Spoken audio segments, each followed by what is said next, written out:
Welcome to another episode of the Eyes on Japan podcast. Today we have a very special guest in our studio, in our new studio, Thelma. No, of course, the one and only Steven Haynes. Oh, life is beautiful. Welcome. Ladies and gentlemen, this is the place to be. Come in, sit down, and relax. I'll take care of the rest. Shall we begin? Yes, let's start. Okay. So, Steven, I actually want to ask you why. You can ask me anything. Oh, I can? Oh, some people can't, but my Thelma can ask me anything because I adore you. Oh, Shoot it, babe. I actually really want to know. I don't know this. Why you came to Japan? Oh, gosh. That's a beautiful question. I was scouted to come here. I was with a ton of friends, being loud, as usual. Take two, as usual. And I was dancing with friends, having a good time in a club. And a Japanese lady came up to me in a kimono and passed me her meishi and said, I think you'd be great to come to Japan as a dancer. And I thought it was a little bit unreal. I'm like, what this lady doing here in a bathrobe? Because I had no idea. She's standing in the middle of a club in San Francisco. Yeah. And she thought I would be good to come to Japan and dance. And I thought, wow. But I was a little bit skeptical of this because about 6 or 7 months before that, someone else said the same thing to me. And I sold my car, kissed my mom, and I did the Hollywood goodbye wave to all my friends. Quit my job and everything, stopped school, and they supposed to pick me up on a Sunday. Yeah. And they never showed up. Oh, no. And honestly, I was crushed. And so when this lady approached me, I thought, oh no, scam too, you know what I mean? And so my neighbor is a good friend of ours, our family neighbor. He's a lawyer, so my mother got the meishi, which I didn't know what a meishi was at that time, from the lady, and we checked her out, and it was legit, too legit to quit. Ooh. And so I came, and it was magical. Yeah. That's amazing. So when you first came to Japan... When I first came to Japan, I'm going to stop you, honey. When I first came to Japan, I was blown away. I got off the airplane, the custom door opened, and I walked out, and everybody had on blue suits. Oh, yeah. Everybody looked the same. Sorry. Everybody had on a tie, and I didn't think anything. I didn't have nothing in my mind about where I supposed to go, who's supposed to pick me up. They just told me get off the plane, somebody's waiting for you. I didn't have no worries in my mind. Just came. Yeah. And then when the door opened, I'm like, oh my God, who's picking me up? Oh. I didn't think that until coming out of customs. And then there was a picture of me. Oh my gosh. There was a picture of me. And so all I had to do was follow the picture, which I didn't mind.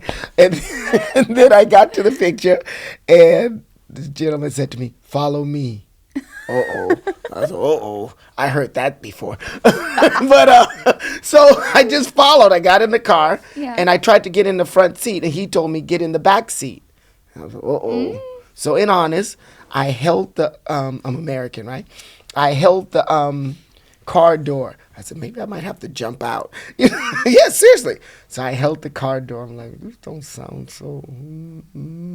So I held the car door, and then I arrived at a hotel, and it was in Nogisaka. And he said, wait here. And I said, oh, no, this is some kind of scary. Oh, no. He spoke no English. I spoke zero Japanese. And he told me, wait here.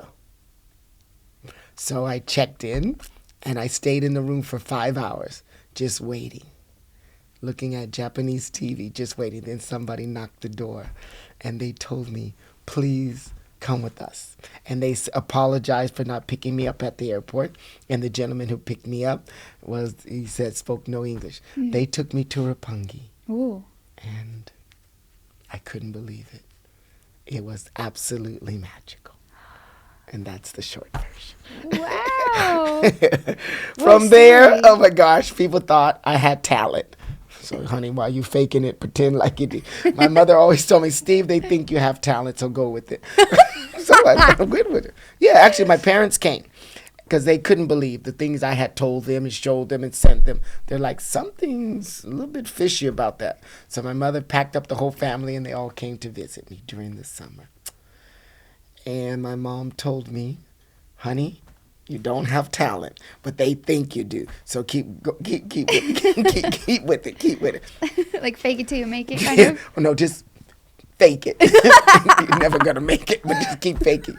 So yeah, so that's my magical story. Wow, that really is a magical story.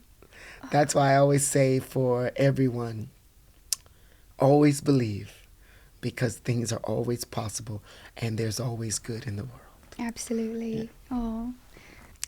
I would like to know, how did you meet Bill Hershey? That's a beautiful and heartwarming question. Actually, the day I arrived at the club I was working at, he worked for the same company.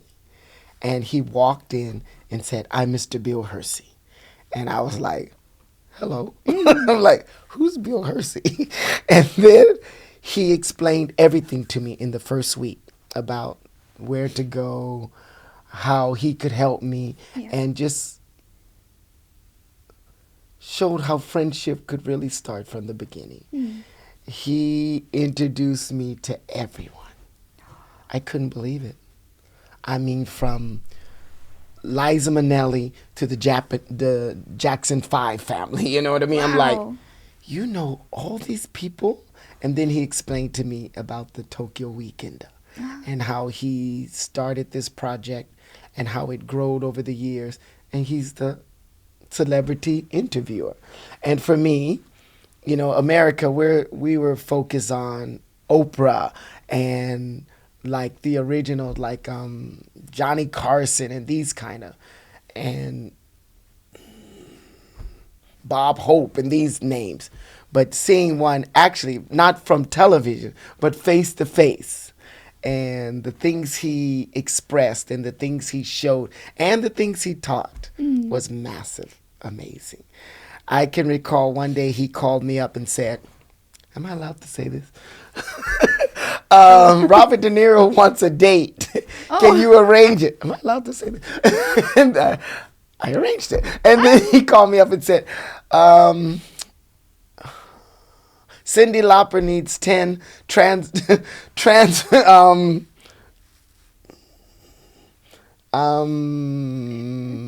gay boys to dance with her in NHK TV show. Girls just want to have fun in drag. Drag queens, anybody. I got them. Wow. I just call my friends. But I had one rule. I had to be in the front. And until this day, everybody's laughing at me because they said I didn't look cute in a tutu. But that's okay. Oh, I don't believe that. Bill was the sunrise. And when the sun set, his name will always stay on because of the things he taught, showed, helped, and cared for was massive. So people say Bill's not here, but his style continues. And that's why I have to applaud everyone at Tokyo Weekender, Shiga and Hersheys projects, and all the Hollywood Reporter, because all these means Bill's name is living on. So it's beautiful to them. Oh, that's lovely. I have to ask, though, just for people who are maybe not too familiar with his style, can you explain his style? Oh, nobody cares. Honey, let me tell you. Oh, my gosh. Before there was internet, before there was YouTube, before there was any SNS, there was Bill Hershey. And he showed how communication could make everything possible. How a pen on a yellow piece of paper can make dreams come true. And how driving around from party to party with or without an invite can make things happen. Wow. So before all this YouTube and internet and Bill Gates and all the rest, there was Bill Hershey. And that's what started the whole party. Amazing. And like Donna Summer says, until the last dance, keep dancing. Oh. Oh, I unfortunately didn't get to meet him. But he Oh, sounds no, so he's watching you right inspirational. now. Oh, is he? Saying, did she say the right questions? Is she wearing the right thing? Do I still talk to her? That's Bill Hershey, okay? He sounds great. So, actually, I also want to ask you what you're working on right now. Ooh, that's a beautiful question. I've been very, very fortunate. And this year has been very, very lucky for me. I have a student who's transgender. So I produced a documentary film that I'm executive producer on, and it's based on her life. And I met her through a very good friend of mine named Kodo, and she wanted to be in a transgender contest. So I was training her how to walk elegantly. Oh. Pulled out the heels, and it's based on how we should treat each other, how we should respect each other, and how we want everyone to live happily. So the film was success, and a couple big projects picked it up, like Netflix and Amazon Prime and a couple others, and I thank everyone for that. And that's this year. And my new project is the Today's Woman, and Today's Woman is based on plus size beauty, where I've been fortunate enough to work with many major beauty contests, but now I'm started my own contest that show that no matter what your waist size is, your heart size is the most important thing.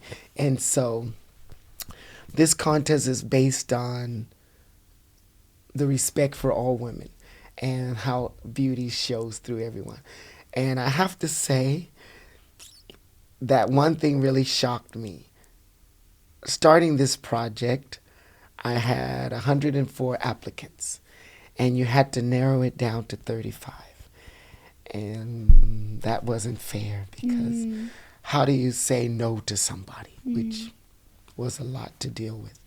But as we went through the process, there was 4 of us on the panel to deal with the process of selecting the members. One of the young ladies, because it's open to all nationalities, all countries, and one young lady, after the first beauty camp, I asked for feedback, and she thought I was a scam. Yeah, and I thought, wow, somebody actually thought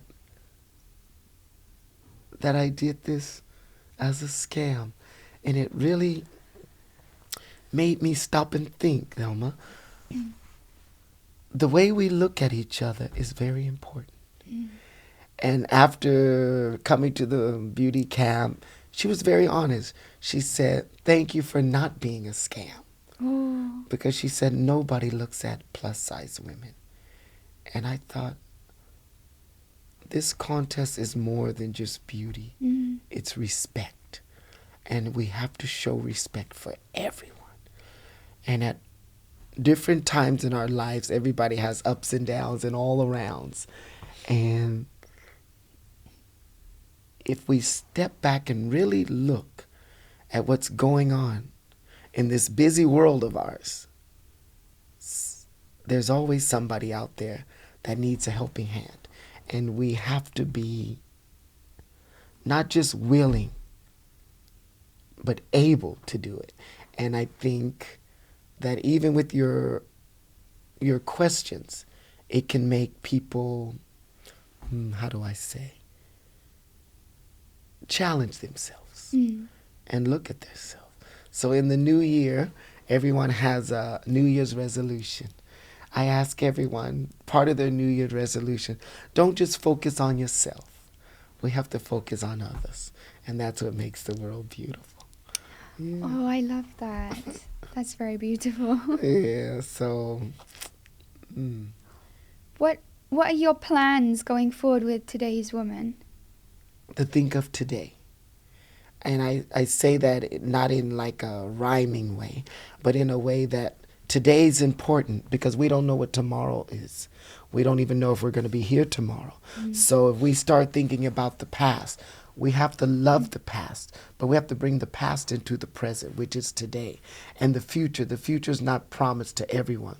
So we have to make sure we enjoy and help and understand today, because today's here. So I named this project To Today's Woman, because we come from a woman. And if we lose respect for a woman, who are we? Yeah, so we focus on today, we live for today, and we hope everyone can feel equal. Oh. Today. Today. Yeah. Thank you so much, Steven. We thank Steven Haynes for coming in today. I hope you enjoyed listening to his story. We have all the links provided down below.